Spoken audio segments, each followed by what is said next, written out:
हरे कृष्णा। नमो विष्णुपदाय कृष्णपृष्ठाय भूतले श्रीमते भक्तिवेदांत स्वामिनिति नामिने। नमस्ते सारस्वती देवे गौरवाणी प्रचारिणे निर्विशेष शून्यवादी पाश्चात्य देशतारिणे। जय श्री कृष्ण चैतन्य प्रभु नित्यानंद श्री अद्वैत गदाधर शिवासादि गौर भक्त वृंदा। हरे कृष्णा कृष्णा कृष्णा हरे हरे, हरे राम राम राम हरे हरे। हरे Krishna. So welcome back to day 3 of part 4 of this course, Rediscovering Vaidhi Sadhana Bhakti. We have been discussing from this book, Bhakti Rasamrit Sindhu by Srila Rupa Goswami, and we are in the second wave of the eastern section of this book, which discusses about Sadhana Bhakti, and within that we have been discussing the Angas of devotional service, or the 64 limbs. And of the 64 limbs, currently we have been discussing on the theme of the 5 most potent limbs, the last 5 limbs. We are almost near the end of this section on Angas. So yesterday we discussed the first of these 64 limbs. Before that, Srila Rupa Goswami glorifies these last 5 items. He says, Duruha adbhuta viryesmin shraddha durestu panchake yatra swalpopi sambandha saddhiyam bhava janmane. So, the potency of these 5 limbs are inconceivably adbhuta or astonishing, inconceivably astonishing. They have inconceivably astonishing powers. And even if one may not have complete faith in these 5 limbs, but if he is offenseless, sadhyam, and if he has even little sambandha or connection with these 5 limbs, very quickly he will progress in the direction of bhava. So in this, we discussed the first most potent limb, which is not just archanam, but having great attachment to serving the lotus feet of the deity. Shri Murter Angri Sevane Preeti, that Preeti, attachment. So in this context, yesterday we discussed on a few themes with respect to deity worship. The first was that what is the need for deity worship when in this age of Kali, holy name itself is sufficient for protecting the person or for achieving success. What is the need for deity worship? So we saw from Srila Prabhupada's Chaitanya Charitamrita and Srimad Bhagavatam purports. In fact, this Adi Leela 7.76 purport, this is purport to this verse. Harer Nama iva kevalam kalau nasteva jagatiranyata. In that we saw that even though chanting is capable of giving all perfection in this age of Kali, but a person in this age of Kali is severely troubled by material conditioning, and the means of destroying the material conditioning is deity worship. So therefore, constant engagement in deity worship according to the Pancharatriki Vidhi, Prabhupada says, can reduce one's restlessness of mind due to contaminations of conditioned life. Therefore, deity worship is essential. Then Prabhupada says that this is especially essential for sadhakas, and even amongst sadhakas, for the grihasthas it is absolutely essential. He quotes from this Srimad Bhagavatam, Shravanam Kirtanam Vishnu Smaranam Padasevanam Archanam Mandanam Dasyam Sakyam Atmanivedanam. That verse purport, when he is talking about Archanam, he says, this is especially recommended for the householder devotees, and especially opulent householder devotees. If they do not utilize their hard-earned money in serving the deities, then they will become misers. And more so, Prabhupada says that if you are very rich, that you can engage servants for performing all your duties, you can engage servants to perform all your other duties, but deity worship has to be personally performed. Otherwise, Prabhupada says it is just artificial. So, and Prabhupada goes to the extent of saying that if a householder is not engaged in proper deity worship, then his fall down is positively assured. And then Prabhupada says that any householder who is circumstantially unable to perform deity worship can at least take darshan of the deity. Then that is also that also can give perfection. So then Prabhupada continues. Then we saw from Srila Jiva Goswami's comments on deity worship from the Bhakti Sandarbha. Srila Jiva Goswami writes that if the grihasthas ignore the duty of taking care of the deities on the plea of no money, then he says that this will be the source of all inauspiciousness for them. And for grihasthas, he says, when nicely deity worship is followed or practiced, it leads to peace, prosperity and health. So therefore, if in a grihastha's life there is lack of prosperity, lack of peace and lack of health, one can try and look what are my standards of deity worship.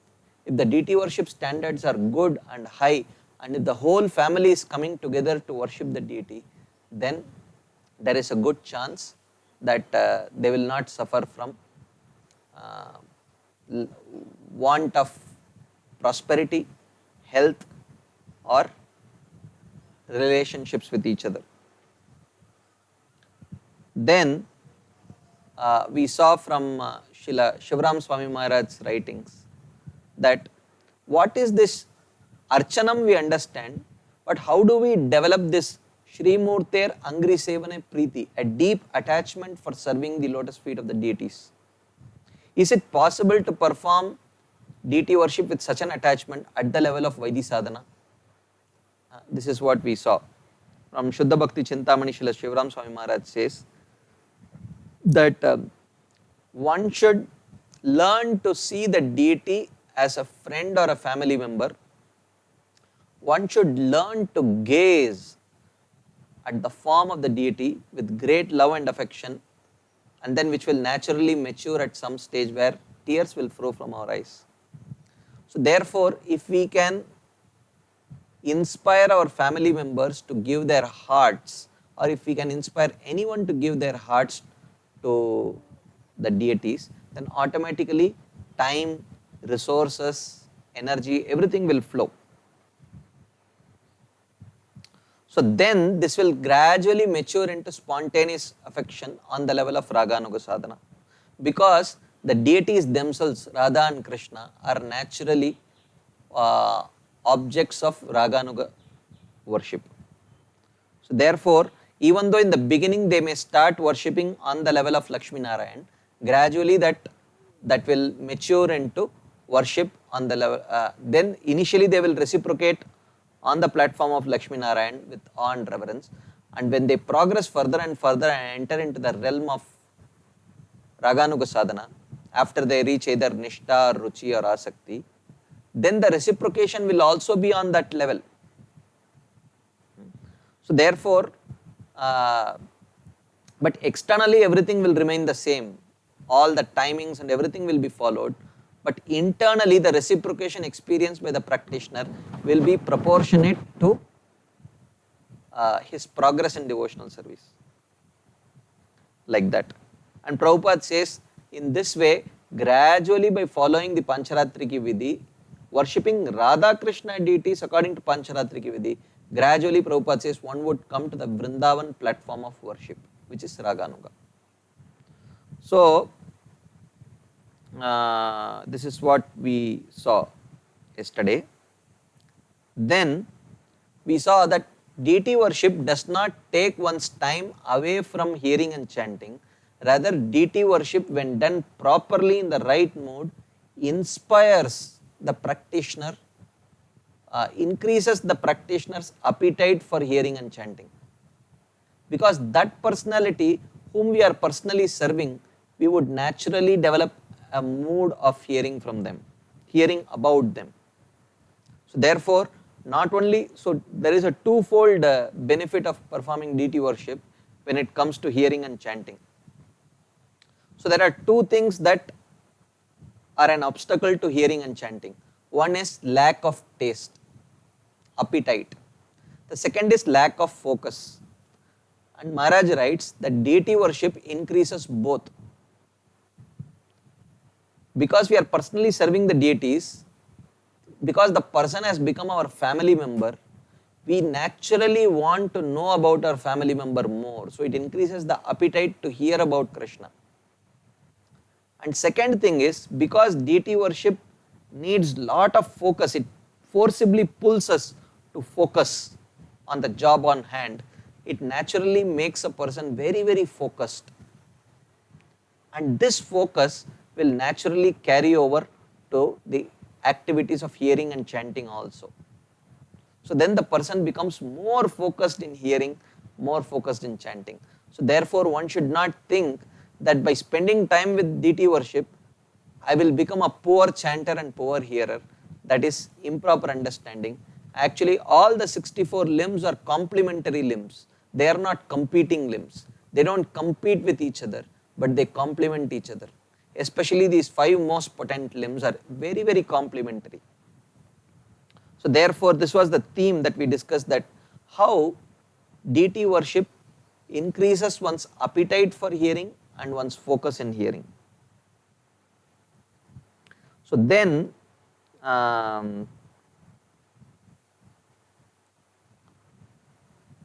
we discussed that the next theme that we discussed was, but one should not think that deity worship is just for neophytes. Even though for neophytes it's extremely important, but for advanced devotees, they don't neglect deity worship. For them, they deal with the deities on the level of smaranam, we saw.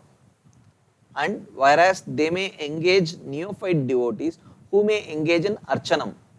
When archanam gradually transforms into Shri Murter Angri Sevane Preeti, then gradually that deep attachment to serving the deities of the Lord elevates one to the level of smaranam, which is a very elevated stage. And we saw the examples of Gadadhar Pandit, Srila Rupa Goswami, who all worshipped deities very elaborately. Then we also saw that as far as possible, if you have an opportunity, choose the more personal deity, personal forms of deity worship, like cooking for the deities, cleaning the deity paraphernalia, cleaning the temple hall, cleaning the altar, offering worship, waking up the deities, dressing the deities, feeding the deities. These are all very, very personal forms of deity worship. Even though one may say offering obeisances is also deity worship, no doubt. Taking darshan of the deity is also deity worship, no doubt. But the more personal that form of worship is, the more potent it becomes. It pulls out that natural attraction and affection that we have for the deity forms of the Lord. So therefore, if an opportunity is there, one should definitely choose more personal forms of deity worship. Like cooking, garland making, these are all very, very personal forms of deity worship. To the extent that the garland makers, if they are conscious, they start thinking, oh, how this particular flower will feel on Krishna's chest. Will it prick him? Will it be uncomfortable? And if that flower dries, what will be the effect on Krishna's skin? They will start thinking in such minute details, which means they are learning to see the deity as a person. Then this will inspire them to see the holy name also as a person. So in this way they will progress towards personalism in a very tangible way through performing activities which are very, very personal services to Krishna. Cooking for him, dressing him, making garlands. These are all very personal services one should endeavor. And then the next theme that we saw was neglect of deity worship leads to collapse of spiritual community. Very powerful point that Maharaj mentions, that in whichever community deity worship is done And participation in deity worship is very powerfully done through the whole community. That community together progresses very powerfully. But where the leadership is not concerned about proper deity worship standards, then naturally the whole community loses taste in hearing and chanting, and the progress of the community is compromised. And finally, we ended with this discussion on this theme of how when deity worship is properly managed, then the deity manages the temple properly. So this we saw based on Srila Prabhupada's instructive letter to Hayagriva Prabhu when he was in New Vrindavan, where he mentioned that you are a leader, you have to set the right deity worship standards. When that is taken care, then the whole temple can be managed properly. So in this way, we saw these various beautiful themes, and we also saw some examples that Srila Rupa Goswami gives about this theme of Shri Murter Angri Sevane Preeti. And we also saw Rupa Goswami's own glorification. If you still have some attachment for your family and friends, I request you, I plead with you, don't ever go to the banks of Yamuna, especially on the Keshi Ghat, where Govinda is standing in his threefold bending form with a flute on his lips. If you take darshan of his form, you will lose all attachment for your family and friends. So therefore, I am sincerely requesting you, please don't go to Keshi Ghat. So indirectly, this is glorifying, even though it is presented in the form of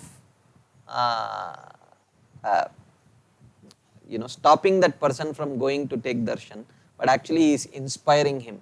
If you are struggling with material attachments, the best way is to go and take darshan of the form of the Lord. That is the recommendation, but it is presented in a way that is more attractive. Just like one of the popular ways of advertising is to say, oh, don't go in, don't go in. And it inspires that person, oh, maybe something good is there. Why are they asking us not to go inside like that? This is a way of advertising like that, because that is a natural human psyche. And of course, this is called as Vyajastuti. He is glorifying, and externally he is actually glorifying, but externally it looks like he is criticizing the act of taking darshan of the deity form of the Lord, like that. So in this way, we discussed yesterday, that's a brief recap of what we saw yesterday. The first limb, which is Shri Murter Angri Sevane Preeti. This is potent when there is attachment to serving the deity forms, not just doing deity service. So we saw elaborately what are the various aspects of this and how we can develop that Preeti, and all of that we discussed. Now, the next limb, the second of the 5 most potent limbs, is not reading Bhagavatam, not reading Vedic scriptures. It is reading Bhagavatam, and not just reading Bhagavatam, but relishing Bhagavatam. Shri Bhagavata Artha Aswadaha. Aswadaha means relishing. Just like you would relish a very finely cooked meal, very attentively cooked meal, perfectly spiced, perfect temperature, and very lovingly served. It's such a meal would be extremely relishable. So Bhagavatam is like that. Shri Bhagavata Artha Aswadaha. One should relish the nectar of Srimad Bhagavatam. As it is mentioned, Bhagavatam is non-different from Krishna. Krishne swadhamopagate dharma jnanadibhissaha kalau nashtadrishamesha purana arko adhuna uditaha. It is mentioned. Krishne swadhamopagate. After Krishna went back to his abode after winding his pastimes, Dharma Jnanadibhisaha, along with Dharma Jnana and everything, which are all his energies. Kalau nashtadrisham. Kali, the people of Kali they lost their eyesight because everything was dark. And suddenly the sun rose. Which sun? Purana Arko, the son of Bhagavatam, arose. Aduna Uditaha, it has arisen now to give light to this whole world, which was illuminated by the presence of Krishna, but momentarily became dark when Krishna left. But again Krishna in the form of Srimad Bhagavatam came and illuminated this whole universe. So therefore, one should understand that while all other literatures are very important, they come from the breathing of the Supreme Lord. But Bhagavatam is the Supreme Lord himself.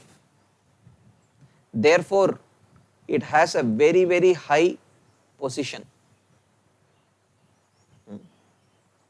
So, Srila Rupa Goswami presents this one verse to establish the glory of Srimad Bhagavatam. It has a very, very deep meaning, and the Acharyas very deeply explain this one subject matter.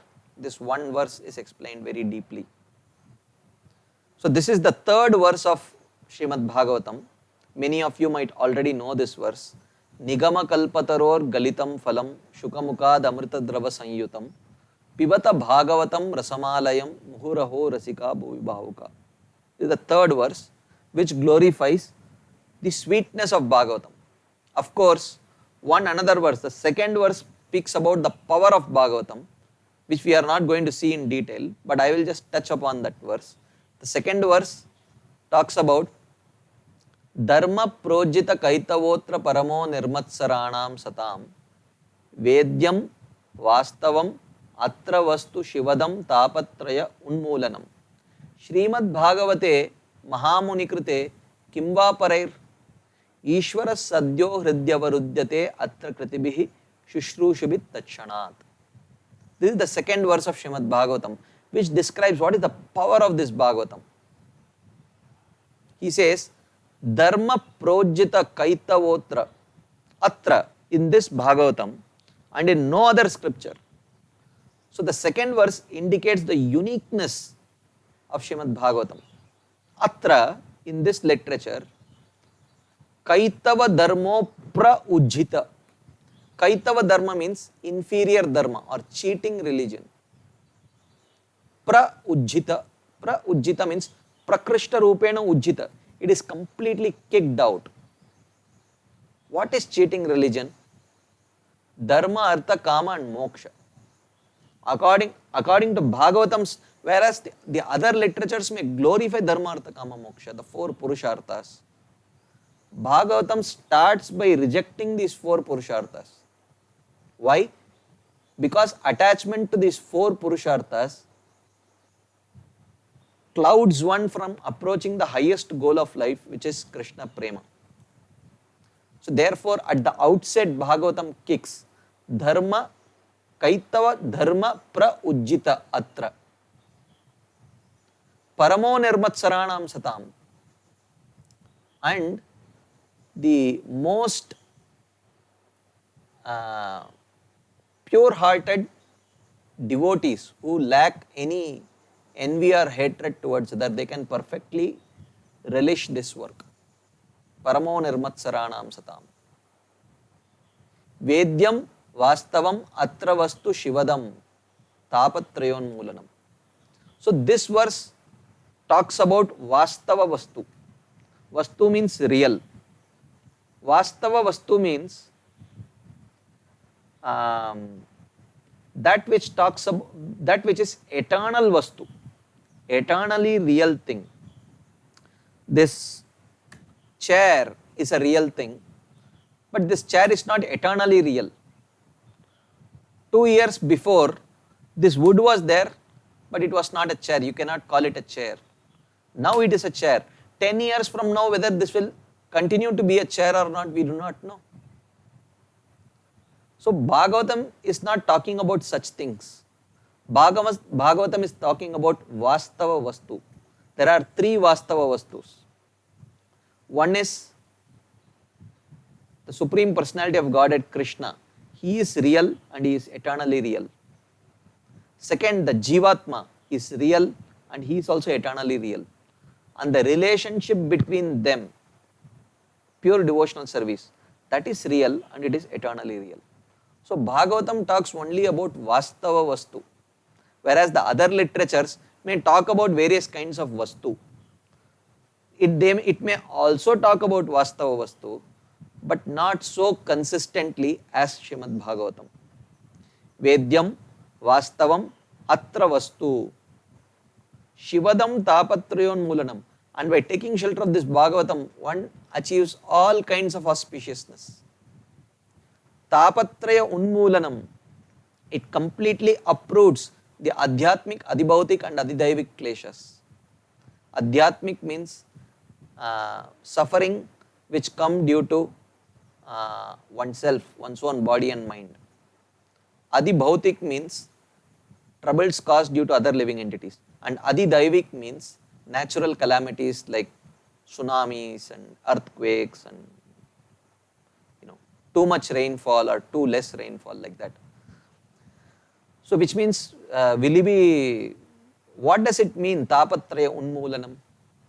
It means it will make that person so absorbed in the transcendental subject matter that he will no longer be disturbed by these three kinds of tapas, Tapatraya. So, Dharma Projita Kaitavotra Paramo Nirmatsaranam Satam Vedyam Vastavam Atra Vastu Shivadam Tapatraya Unmulanam Srimad Bhagavate. The Srimad Bhagavatam Mahamuni Krute. Mahamuni Krute can mean that Vyasadeva has compiled, or Mahamuni Krite literally means the Supreme Lord has compiled. Kimva Parair. Kimva Parair means what is the need for any other literature? This Vyasadeva himself is writing. When there is Bhagavatam, what is the need for any other literature? Why? Ishvara Sadyo Hridyavarudyate Atra Kritibir Shushrushabit Tatshanat. He says there are two kinds of people who take shelter of Bhagavatam. One is a Kritibihi, another is a Shushrushabhihi. Kritibihi means one who is accomplished in hearing Bhagavatam, like we see in various characters of Chaitanya Charitamrita. Pundarik Vidyanidhi is there. As soon as Mukunda starts singing a verse from Bhagavatam, Aho Bakiyam Stanakala Kutam, which talks about the merciful nature of Krishna, suddenly Pundarik Vidyanidhi starts rolling on the ground. His kurta is, he tears his kurta, tears are flowing from his eyes, hairs are standing on end. All the ecstatic symptoms are manifested immediately after he hears one syllable of Srimad Bhagavatam. So these are Kritibihi, who are perfectly established in hearing Srimad Bhagavatam, perfected devotees. So what about them? Ishvara Sadyo Hridyavarudyate. As soon as they hear one syllable of Bhagavatam, immediately the Supreme Lord manifests within their heart.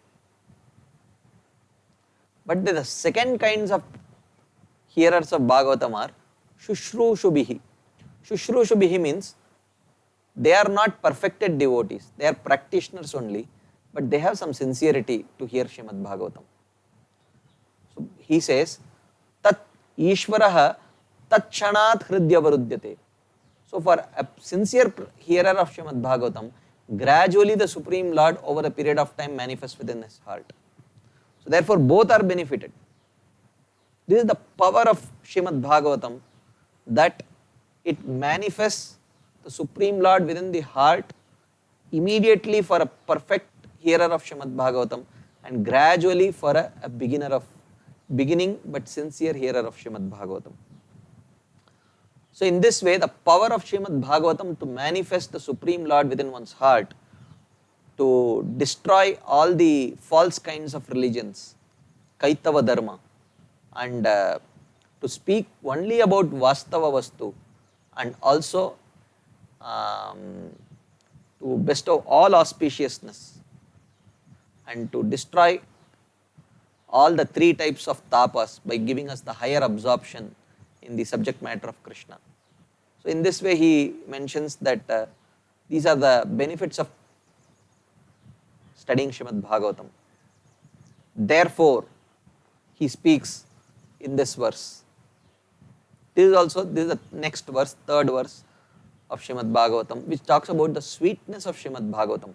We will discuss this verse in detail and try to understand the finer aspects of Srimad Bhagavatam so that we can appreciate this literature much better than what we have right now. निगमकल्पतरोर्गलितं फलं शुकमुखाद् अमृतद्रवसंयुतं पिबत भागवतं रसमालयं मुहुरहो रसिका भुवि भावुकाः. So he says, oh Rasika. Rasika means those who have a taste for rasa. Rasa means mellows. Like some people eat just for filling their belly, whereas there are others who relish finely cooked meal. So they are called as connoisseurs. It's a French word which means that their tongue is very, very fine and it can very clearly differentiate between finely cooked meal and it has a taste for, exquisitely cooked meals. So Rasika means those who are knowers of rasa. Oh Bhuvi Bhavuka, oh fortunate souls on this planet Earth. So he is calling them. Are you a knower of rasa? Do you know something about rasa? Are you one of those most fortunate souls? Come, this book is for you. Muhuhu pibata. Pibata means to drink. Muhuhu means constantly drink.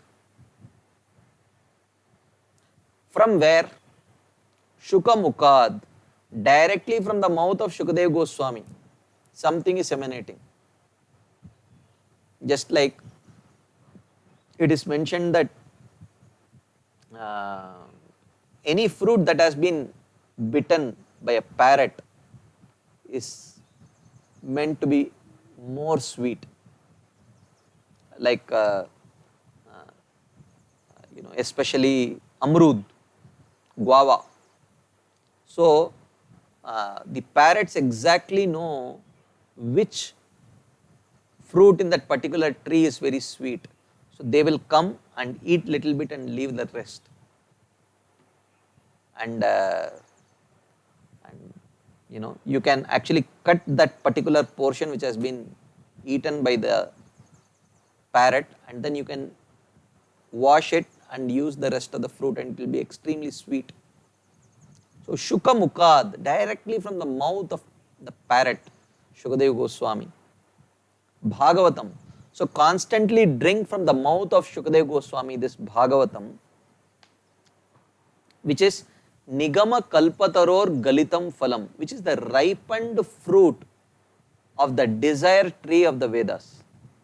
The Vedas provide Karmakanda for those who are interested in material benefits.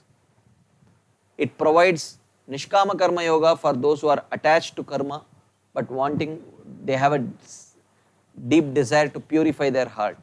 It provides Jnana Kanda for those who are interested in liberation. Ashtanga Yoga for those who are interested in Siddhis. And Bhakti, Shuddha Bhakti for those who are interested in establishing a loving relationship with Krishna in one of the 5 rasas. So in this way, the Vedas are compared to a desire tree. Nigama Kalpataru. But the ripened fruit of that desire tree of the Vedas is Srimad Bhagavatam. And Amrita Drava Sanyutam. It is an immortal liquid. Amrita means immortal. Drava is a liquid. And Rasam Alayam. Rasam Alayam means this Bhagavatam is the essence of all sweetness and it includes all types of liberation. Layam or Laya means liberation and Alayam means it involves all kinds of liberation, like that. So in this way, this is the basic understanding of this verse. So the general understanding we have already seen. Now we will try to understand little by little the deeper meaning of this verse in order to develop a proper appreciation of this book, Srimad Bhagavatam. Because Chaitanya Mahaprabhu has clearly mentioned Srimad Bhagavatam Pramanamamalam Prema Pumarto Mahan.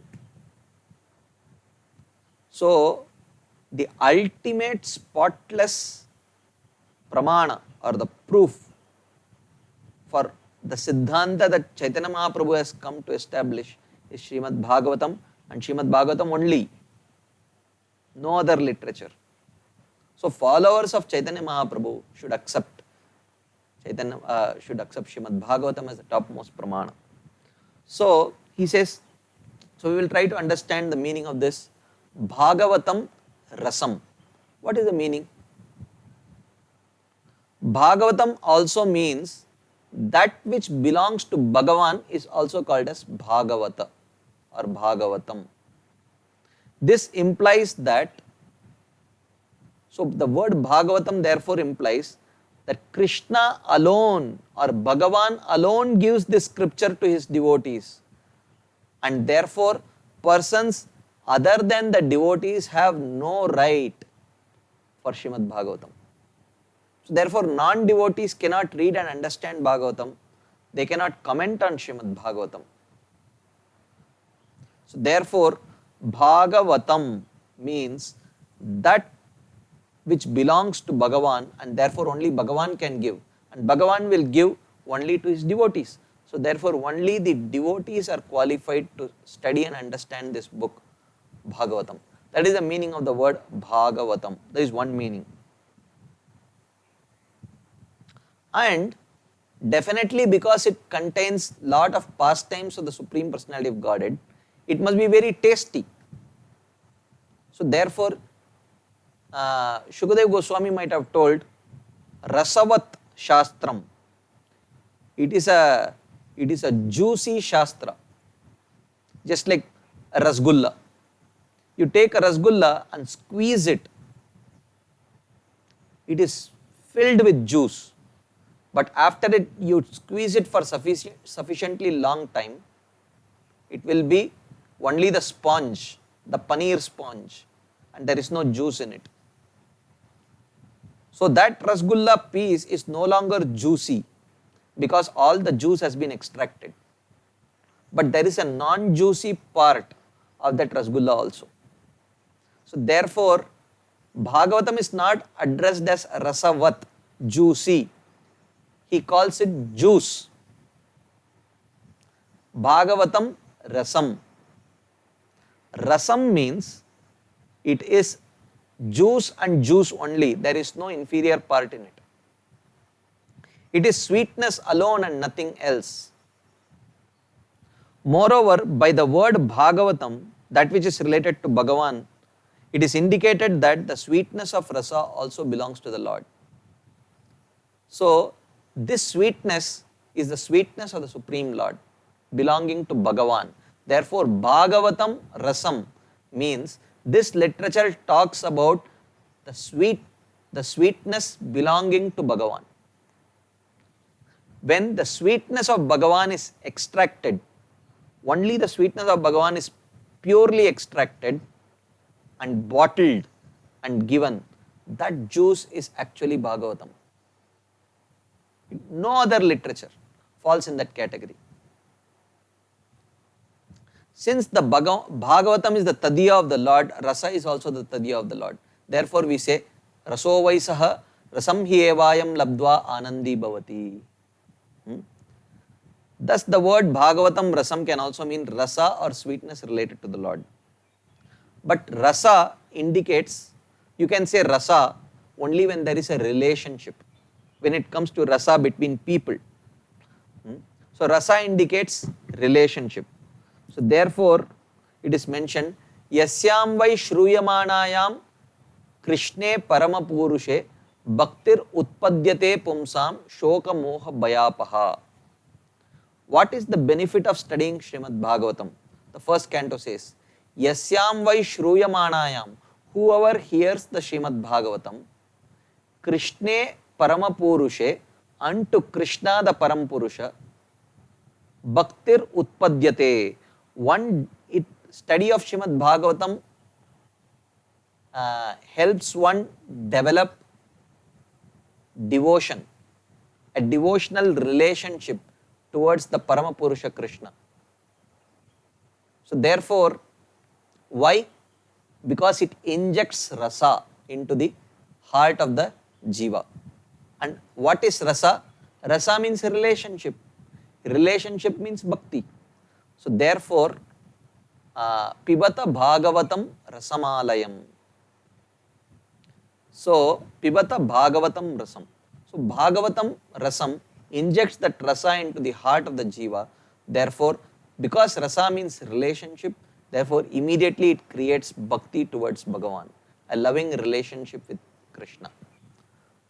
Krishne paramapurushe bhaktir utpadyate pumsam. And as a side benefit, shoka moha bhayapaha. It also destroys lamentation, illusion and fear. Shoka moha bhaya apaha. Like that. So this is the meaning of Bhagavatam rasam, meaning the sweetness related to Krishna. The personified, if you extract all the sweetness out of Krishna and personify it, that is Bhagavatam. Sweetness of Krishna personified. This is the meaning of Bhagavatam rasam. Next is, what is the meaning of rasikaha? What is the deeper import of the word rasikaha? He says, the word rasa is also employed in the Shruti to indicate directly Bhagavan. So the Supreme Lord is not sweet. The Supreme Lord is sweetness personified. This is the conclusion of Taittiriya Upanishad. Raso vai saha. He says, he is rasa. It does not say rasavat. It does not say he is filled with rasa. He is rasa. Why? What is the problem to say he is filled with rasa? If you say he is filled with rasa, then it means that in which the rasa is filled, which belongs to him, actually is not, like for example, we saw the example of Rasgulla. There is a juice portion and there is a paneer portion. The paneer portion has no juice.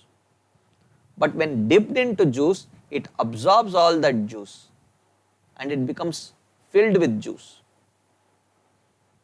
But that paneer portion in itself is not sweet. Only the juice portion is sweet. But Krishna is not like that. Every single limb, every single aspect of Krishna is sweet.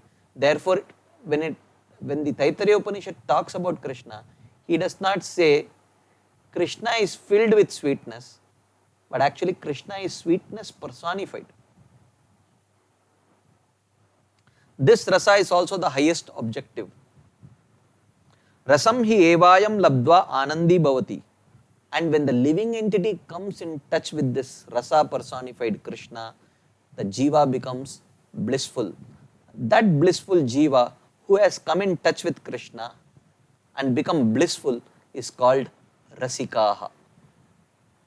And thus the word rasikaha used in this verse indicates that realization of this rasa belongs to those persons who have become accomplished in rasa only through long impressions in past and present lives.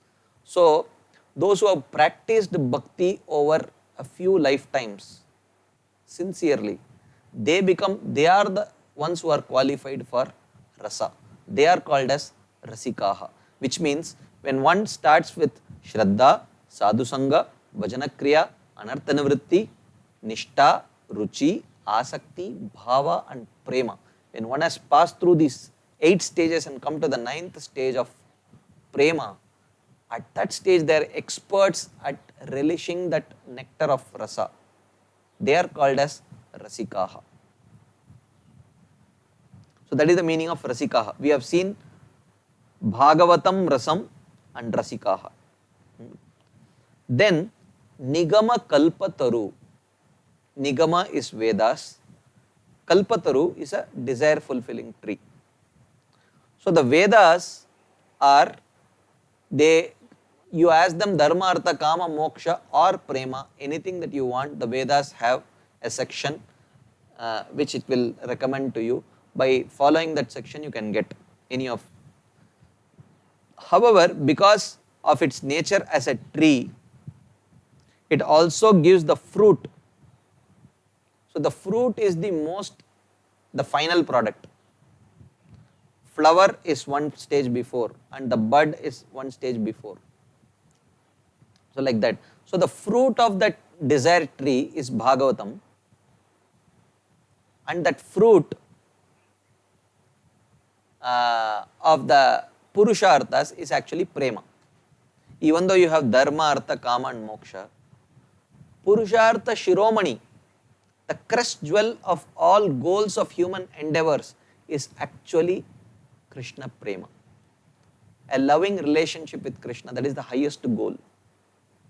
And that is given by Bhagavatam alone. Therefore it is compared to Nigama Kalpataror Galitam Phalam, the ripened fruit of the tree of Vedas. Nigama Kalpataru. So now we will see Galitam Phalam. Why is it called the ripened fruit of the desired tree of Vedas? What is the meaning of the word Galitam Phalam? The word Galitam means, naturally it has become ripe in the tree and fallen down. Such fruits are said to be the most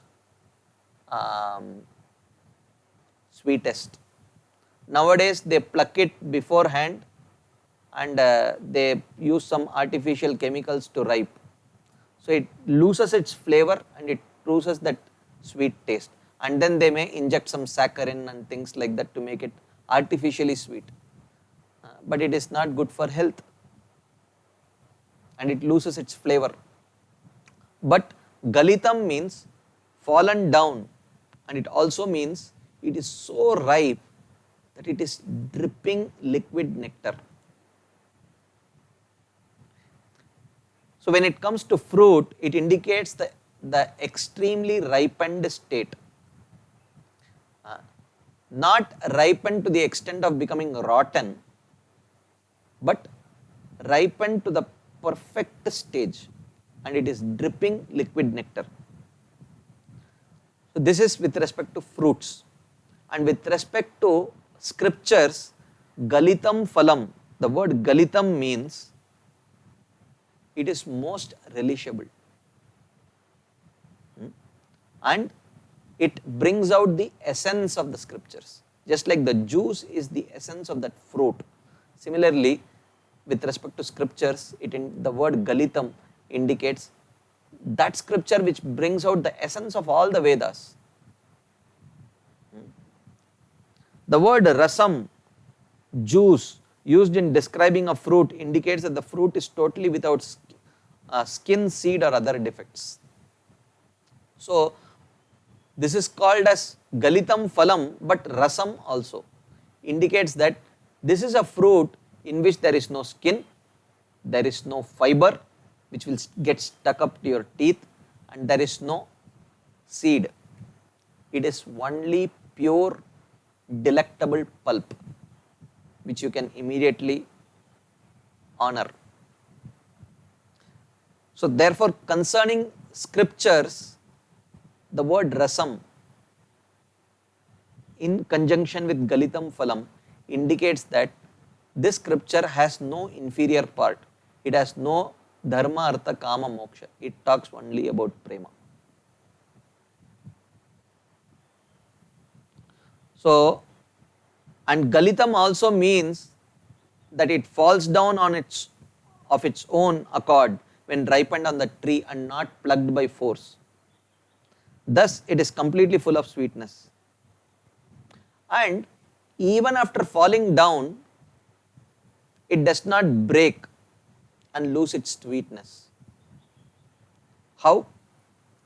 Because it is handed down by Lord Narayan or Lord Krishna to the branch of Brahma. And the branch of Brahma hands it over to the lower branch of Narada. And Narada hands it over to the lower branch of Vyasadeva. And Vyasadeva hands it over to the lower branch of Shukadeva Goswami. And it finally comes out of the mouth of Shukadeva Goswami. Therefore, there is no injury to the fruit. So therefore its sweetness is intact. So it is the Guru Sishya Parampara that keeps the fruit intact. When it falls down from the Guru Sishya Parampara, then immediately it becomes injured and immediately it becomes rotten. Therefore, one should not hear from this, even though it may be Bhagavatam, one should not hear it from any non-parampara presentation. As Srila Sanatana Goswami says, Avaishnavad mukodgirnam putam harikatamritam shravanam naiva kartavyam sarpochishta payoyata. He says, to hear even Bhagavatam or Harikatha from a non-Vaishnava, from one who is not connected to a bona fide parampara, one should never do it, because it is like pure white milk which is touched by the tongue of a serpent. So the milk still looks white. Similarly, that Harikatha may sound very sweet, but when we drink that milk, the poison will show its effect. Similarly, when we hear that Harikatha from a non-Vaishnava who is not connected to a parampara, gradually our consciousness will change. So therefore, this is the meaning of Galitam Phalam. So even though it is Galitam, it is fallen down on its own accord, but when it falls down immediately from Lord Narayan, Brahmaji catches it and hands it over to Narada Muni. Narada Muni hands it over to Vyasadeva, Vyasadeva to Shukadeva Goswami, Shukadeva Goswami to Suta Goswami. And in this way, with every next parampara chain that it takes, with every next person in that parampara, it becomes more and more sweeter and sweeter. That is the meaning of Galitam Phalam. Next is Shukamukad. What is the meaning of Shukamukad? What is the significance of this word Shukamukad? It says, even though the completely sweet fruit is excellent by its nature, in order to convey its supreme position, another of its excellence is described. He says, the parrot, because it lives in the tree, it has a very, very sweet mouth. So therefore, when the fruit is touched by the mouth of a parrot, that fruit becomes additionally sweet. In the same way, descriptions of the Lord touched by the mouth of highly elevated devotees become even sweeter. Even sweeter. Then how much more sweet the Bhagavatam will become when it emanates from the mouth of Shukadeva, the great king of all of the greatest devotees. Shukadeva Goswami in one form is actually the personal parrot of Radharani. So therefore, from his mouth, when Srimad Bhagavatam comes, it becomes exquisitely sweet. Having attained the culmination of the highest taste, naturally a person can have no satisfaction in anything else. So after tasting something that comes from the mouth of Shukadeva Goswami, one will definitely not have taste for tasting anything else.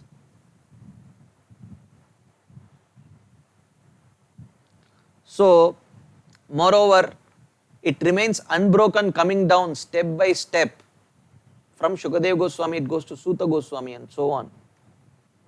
So, this implies that without Guru Shishya Parampara, one cannot drink Srimad Bhagavatam in its unbroken form like that. So, we have seen Bhagavatam Rasam, Rasikaha, then we have seen what is the meaning of Shuka Mukad and Galitam Phalam. So, these are the various aspects of this verse that we have seen. Each word or a group of words indicate a particular glorification of Srimad Bhagavatam. The next is the word Alayam. So the word A means including, Layam means liberation. So Alayam means one should not think that one will only get Krishna Prem, but one will have to live in this material world only. No. So if the literature is capable of giving Krishna Prem and everything else also, liberation is an insignificant side benefit of studying Srimad Bhagavatam. So that is the meaning of Alayam. It includes even liberation. Therefore, liberated people get attracted to Bhagavatam. If they are satisfied with liberation, why should they get attracted to Srimad Bhagavatam? Shukadev Goswami gives his own example. Parinishtitopi nairgunya uttama shloka leelaya grihita cheta rajarshe akyanam yadaditavan. He says that nairgunya parinishtito api, even though I was perfectly fixed in the platform of liberation, Brahman liberation, still uttama shloka leelaya grihita cheta, the pastimes of the Supreme Lord as explained in Srimad Bhagavatam completely attracted my heart, and therefore I studied this Bhagavatam from my father Vyasadeva. Therefore, Alayam means one should not think that it will only give Krishna Prem, but it will not liberate that person. Liberation is an insignificant side benefit of practice of bhakti and studying of Srimad Bhagavatam. So therefore, and also by mentioning liberation, liberation is eternal. So therefore, Alayam also indicates that the benefits of studying Srimad Bhagavatam are not temporary. It may be very sweet, but it may be temporary. But he says no, just like liberation is eternal, like the Shastras say, Nacha punaravartate, nacha punaravartate. One who goes there never comes back, like that. Similarly, because it is an eternal place. Similarly, by comparing Srimad Bhagavatam to liberation, it indicates that the bliss that one experiences by coming in touch with Bhagavatam is eternal and it is not temporary. Alayam has another meaning. This is a deeper meaning. Layam also means prema, Krishna prema. So Alayam means that which leads up to prema, which means Bhagavatam, if a person is at the beginning stage, just Shraddha, little bit of Shraddha, Komala Shraddha, then Bhagavatam will take him up to prema, Alayam, come towards Krishna Prem. So a person with little insignificant faith comes into the school of Bhagavatam, he graduates with Krishna Prem, guaranteed. That is the meaning of Alayam. One who takes up to the study of Bhagavatam will settle for nothing less than Krishna Prem, and he will get nothing less than Krishna Prem. That is the meaning of Alayam. So therefore, it is mentioned that in Bhagavatam there are two types of rasa. One, as in the beginning we saw, Ishvara sadyo hridyavarudyate atra kritibis shushrushabit tatshanat. There are two kinds of people. One who is the expert For him, as soon as he hears Bhagavatam, immediately the Lord manifests in his heart and he becomes completely ecstatic. But for a beginner, but who is sincere in studying Srimad Bhagavatam, Alayam, it will gradually catch hold of his hand and take him from Shraddha to Sadhu Sangha to Bhajana Kriya to Anartha Nivritti to Nishtha to Ruchi to Bhava to Prema. It will take him gradually. So therefore, there is relish both for the beginner and for the perfected devotee in Srimad Bhagavatam.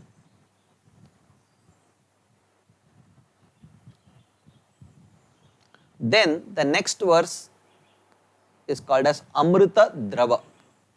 Amrita Drava means the word Amritam means refers to the sweetness or rasa of the Lord's pastimes.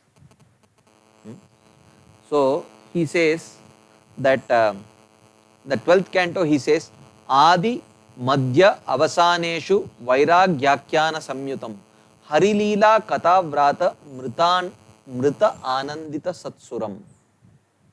So the 12th canto verse says Adi Madhya Avasaneshu, in the beginning, in the middle and in the end, which means throughout Srimad Bhagavatam, Vairagya Akhyana Samyutam. It is full of narrations that encourage renunciation of material world. But this Bhagavatam does not encourage dry renunciation. Bhagavatam encourages us renunciation of this material world by giving us the higher taste of Krishna's lotus feet. In that way, Bhagavatam actually relieves us of this material attachment. We don't have to feel bad. Oh, what will happen if I become detached from this material world? It will get us attached to the spiritual world, which is incomparably glorious and sweet. So if someone takes a dry roti from the plate of a beggar and gives him chappan bhog, will the beggar feel bad about it? He will forget the dry roti completely and he will just engross himself relishing that chappan bhog. So what is that? How does Bhagavatam induce renunciation of this material world? Hari Leela Katha Vrata, by narrating sweet pastimes of Hari Katha, which is Amrita Anandita Satsuram, which gives ecstasy even to the Atmaramas who relish the nectar of liberation. If the nectar of liberation is so relishable, why should they hanker for hearing Srimad Bhagavatam? Because that is more nectarian. And what is nectarian? Harikatha, the pastimes of the Supreme Lord. So therefore the word Amritam indicates pastimes of the Supreme Lord. That's what here it is indicated. Then he says Pibata. Pibata means come and drink. Please drink. So he says that there are two types of experiencers of rasa. One who is those who are taught about rasa and those who are natural experiencers of rasa. So for the natural experiencers of rasa, you don't have to tell them, drink, drink. Before you tell them drink, the glass will be empty because they know the taste of that. But for those who are not experienced in drinking that nectar, they have to be told, drink, drink. Pibata, muhuhu pibata. Again and again drink like that. So the second category of people who are experiencers of rasa, they are direct participants of the rasa. They need not be told. They are already experiencing it. But those who are taught about that rasa, they have to be told, please drink, you will like it. But in the beginning stage, pittopatapta rasanasya na rochikanu. because the sadhaka's tongue, because of experiencing the uh, inferior enjoyment of this material world for so many lifetimes, his tongue is coated with this layer of pitta, of conditioning. So with that, not just the tongue but all the senses. So therefore, he cannot experience the real sweetness of Krishna Katha, of the form of the Lord, of the holy names of the Lord.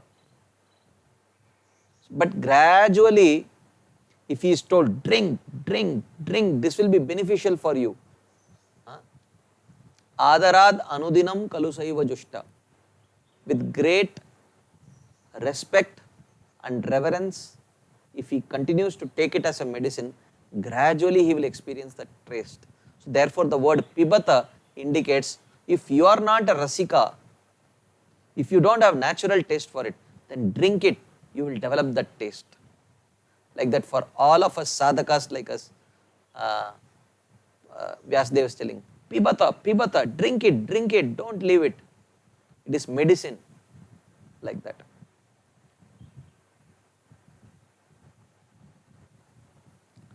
So, therefore, Sarva Vedanta Saram hi Shri Bhagavatam ishyate tad rasamrita triptasya nanyatra syad rati kvachit.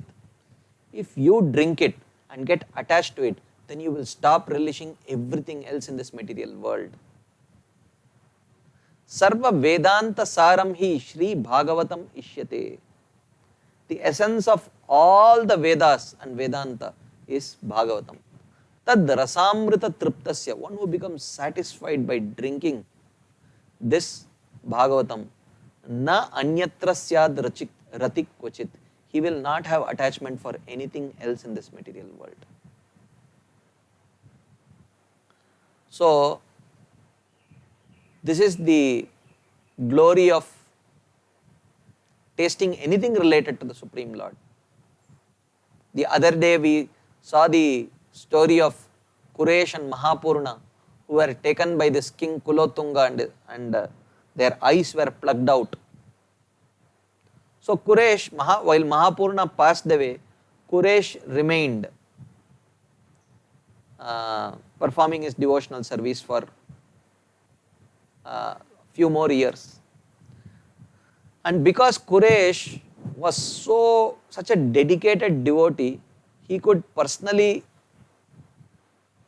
speak with King Lord Varadaraj. So Ramanujacharya tells Kuresh, Kuresh, the next time you go and speak with Varadaraj, he said, no, actually he composes beautiful shlokas glorifying Varadaraj. And Varadaraj becomes so obliged to Kuresh and he asks, what do you want? So, and Ramanujacharya says, so when you go and present this to Varadaraj, he will be so pleased, he will ask you for benediction, ask for your eyes. So Kuresh says, okay, if that is your desire. But he goes and he offers those prayers. Really, Varadaraj becomes so ecstatic and he says, please ask for benediction. And he does not ask. He says, oh, that